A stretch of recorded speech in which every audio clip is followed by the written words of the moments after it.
Syederalun, Desa Bukit Tekuh Utan Retuh Kota Juang Biren sudah sejak lama dikenal sebagai kawasan usaha kerajinan bambu. Pekerjaan merangkai kurungan ayam dari belahan bambu maupun tepas dilakoni warga setempat telah berlangsung puluhan tahun lalu. Amatan serambinus.com pada Rabu 1 Juni 2022, tumpukan bambu terlihat hampir merata di depan rumah warga. Mulai pukul 6 waktu Indonesia bagian Barat pagi, warga sudah beraktivitas membelah bambu maupun merangkainya menjadi kurungan ayam atau tepas. Alam Syah berusia 50 tahun, warga desa Bukit Tekuh mengatakan sebagian besar warga menjadikan pekerjaan tersebut sebagai sumber pendapatan keluarga. Sehingga tak jarang anak-anak mereka juga ikut membantu.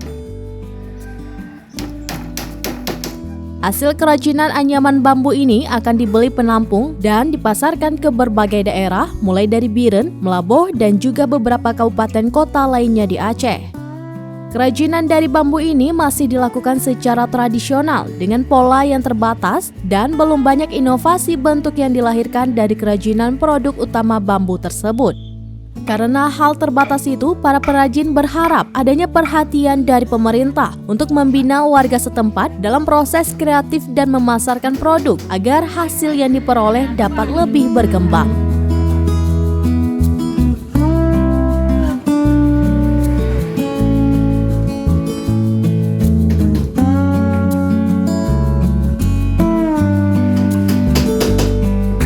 Dari Biren, Yusmandin Idris, Rambion TV.